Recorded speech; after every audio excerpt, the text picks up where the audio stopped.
8.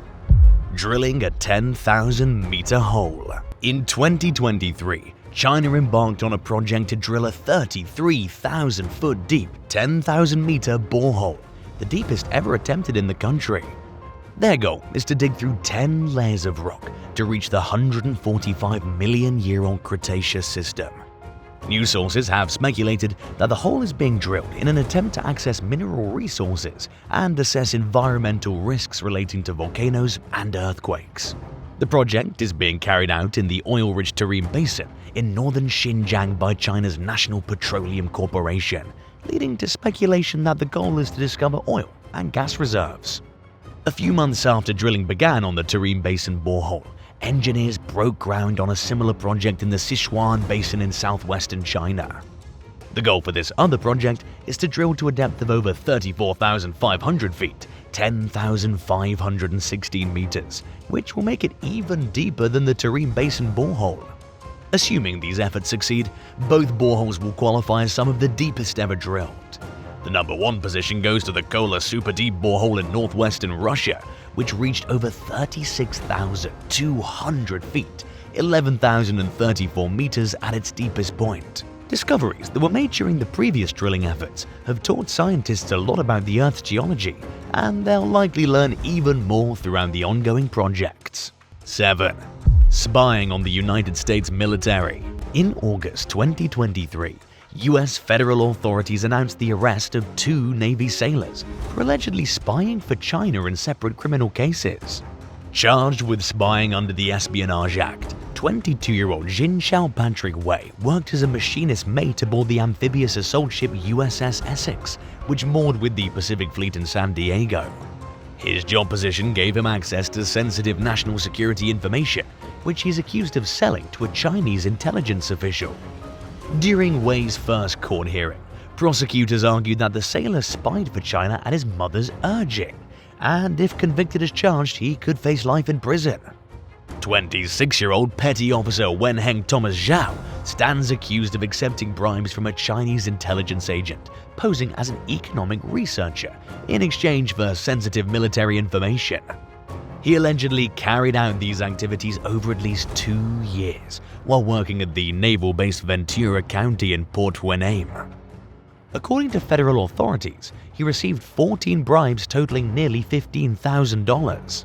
Both suspects were born in China and are naturalized U.S. citizens.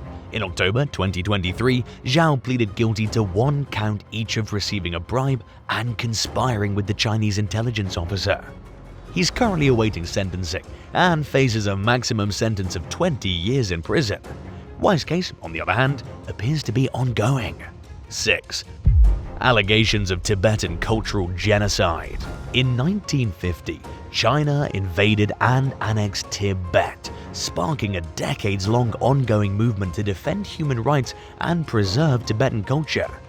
Led by the Dalai Lama, the effort is committed to non-violence, but acts of protest against China rule can still get ugly. Since 2009 alone, 159 Tibetan monks and other civilians have lit themselves on fire as a way of demonstrating their disdain toward Chinese occupation.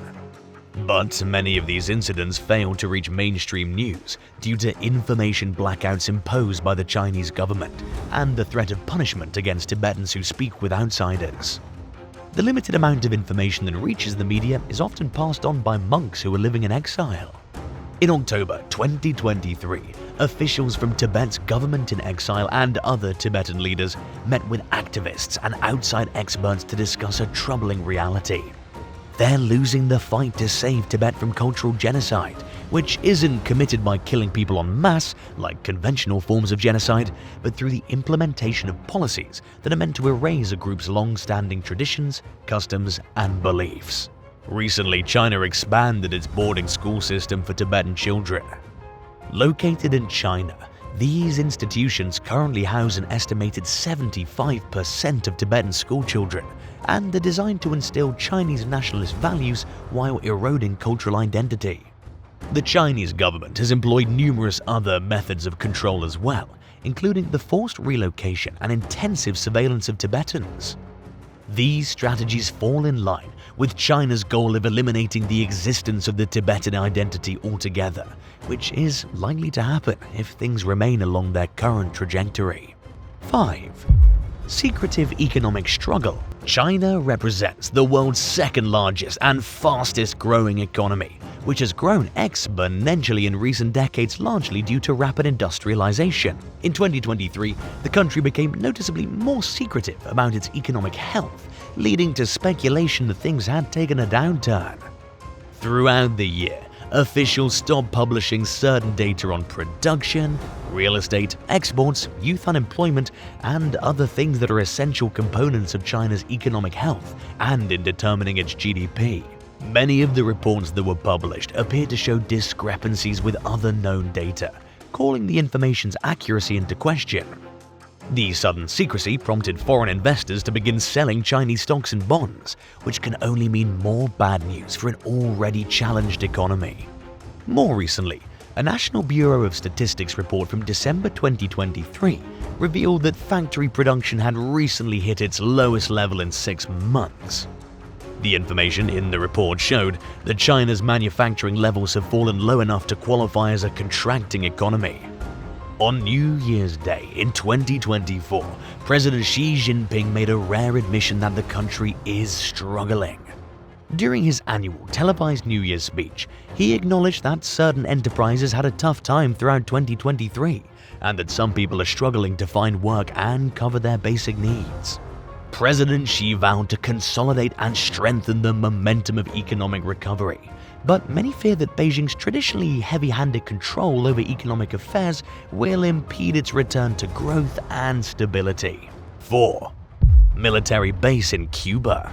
During the summer of 2023, the Biden administration admitted that China had reactivated a Soviet-era military base in Lord, Cuba. And a few days later, a US intelligence report suggested that Cuba and China were engaging in high-level discussions about the possibility of opening a Chinese military training facility on the island. Located on Cuba's north coast just 93 miles south of Key West, the spy base at Lord operated from 1962 to 2002. It was reactivated by China in 2019 or earlier, along with 3 other intelligence stations. According to Fox News, the bases are likely capable of monitoring internet and cell phone traffic throughout much of the southeastern United States, and they may also be equipped with electronic jamming systems. According to the intelligence report, talks about the prospect of building a military training facility were at an advanced stage but not concluded. There were also ongoing discussions about enhancing the capabilities of the existing spy bases. The Biden administration had previously denied claims about the existence of Chinese spy bases in Cuba. But an administration official who spoke with the New York Times anonymously claimed otherwise. The source said the current efforts were focused on reducing China's influence in the region and other countries of interest by engaging in diplomacy with countries that were being considered as potential hosts for Chinese spy bases. Some politicians have accused the Biden administration of dragging its heels on the issue, despite the fact that China's relationship with Cuba poses the potential for a Chinese military presence less than 100 miles from US soil. The close proximity also means the potential to spy on several American military bases that fall within the reach of the base's capabilities. For now, most officials are remaining tight-lipped on the matter, while more outspoken public figures have called for increased efforts to stop any existing plans for the expansion of China's military presence in Cuba.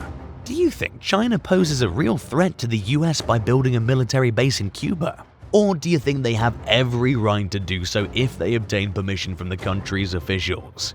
Let us know what you think down below. And while you're at it, subscribe to the channel. 3. Social credit system. In recent years, China has increasingly fallen under scrutiny for the mass surveillance of its civilians. For years, the Communist Party's been working to implement a moral ranking system for gauging citizens' loyalty and for punishing those who appear to be led astray.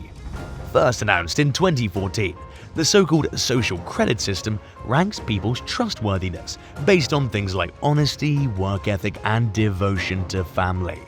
It also monitors companies using different criteria, like paying taxes on time, maintaining proper licenses, meeting industry requirements, following environmental laws, and doing business with respectable partners. The system bases scores on everyday activities and aspects of an individual's personal life that people in most Western countries would consider a violation of privacy for their government to monitor. Things like cheating on your spouse, buying too many video games, playing loud music, and even jaywalking can reduce someone's ranking. On the flip side though, donating blood, cleaning up the neighborhood, and assisting the elderly can boost a person's score. Those with high ranking scores are put on a red list, which comes with benefits like increased access to credit and expedited approval, tax breaks, job promotions, cheaper public transportation fares, and waived rent deposits. A bad score can land a person on a regional and/or national blacklist and impede a person's ability to travel, access real credit, and even get a job.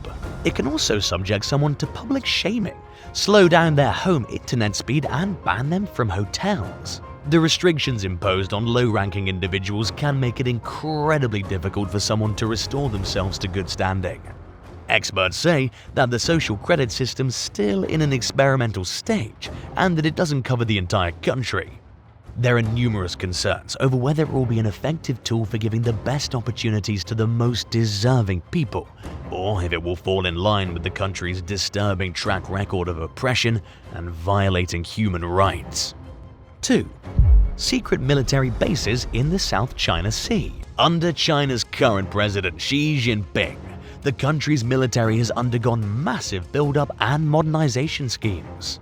While many of these developments and activities are being carried out in secrecy, it's clear that one of China's biggest priorities lies in its claims to the South China Sea. At least 6 other countries have made overlapping ownership claims, but none have asserted their dominance as forcefully as China. In 2014, the Chinese military began turning reefs and sandbars into man-made islands and building heavily fortified military bases on them. Many of these clandestine sites are far from China's shoreline, sparking fears that the sea's use as a major global shipping route could be threatened. There are also concerns that the country will capitalize on the natural resources in the waters surrounding the islands, including fish and oil. These far-flung island bases are equipped with runways, missiles, and weapon systems, giving Beijing expanded control over the contested region. And in early 2022, The Guardian reported that at least 3 of the man-made islands were fully militarized, with anti-ship and anti-aircraft missile systems, laser and jamming equipment, and fighter jets. In response, the US and its allies have stepped up their military patrols of the area by flying and sailing naval ships past the isolated outposts. China claims that the patrols violated sovereignty, while the countries conducting the patrols maintain that they're enforcing the right of free passage in international waters. None of the parties involved have shown any sign of a willingness to back down, leaving the future of the heavily contested South China Sea unclear as tensions continue inching closer to a boiling point. 1. Atrocities against Uyghur Muslims. Around 11 million members of a Muslim ethnic minority group called the Uyghurs live in northwestern Xinjiang. But in recent years, more than 1 million Uyghurs and other Muslims have been arbitrarily detained, which is when a person is held in custody despite no evidence of a crime being committed and/or without due process. The imprisonment campaign against Uyghur Muslims began in 2014. Prisoners, many of whom were detained as extremists simply for practicing their religion, were held in what the Chinese government called vocational education and training centers, more commonly referred to by activists and journalists as re-education or internment camps. Anywhere between dozens and several hundred of these facilities were constructed for the specific purpose of housing detainees. In many cases, families were separated, with children being sent to boarding schools that were similarly focused on erasing their cultural identity. Knowledge of exactly what went on at Uyghur camps is limited, but the evidence points overwhelmingly toward torture and brutal interrogations being part of the operation of these facilities. In 2019, China claimed that the camps had been closed, but evidence suggests that at least some of them continued to operate until as recently as 2021. Even outside the camps, Uyghurs living in China are subjected to intensive and oppressive surveillance and mistreatment. Allegations include torture, starvation, forced labor, forced sterilization, indoctrination, and the suppression of religion. Starting in 2018, government workers in China began living in Uyghur households to monitor families' activities and their so-called resistance to assimilation. In many cases, male civil servants slept in the same bed with women who didn't want them there, including wives of men who were detained at re-education camps. This was done with the blessing of the government, which ruled that it was appropriate as long as the two parties maintained a 3-foot distance from one another. The disturbing program even had a name: Pair Up and Become Family. China has collected biometric data from millions of Uyghurs who were monitored using facial recognition technology. Surveillance cameras have also been installed anywhere and everywhere in Uyghur communities, along with GPS devices on people's cars. Police have even conducted millions of searches of people's phones. These activities have drawn widespread criticism from other countries and numerous human rights organizations, but China denies committing any human rights abuses in its treatment of Uyghurs.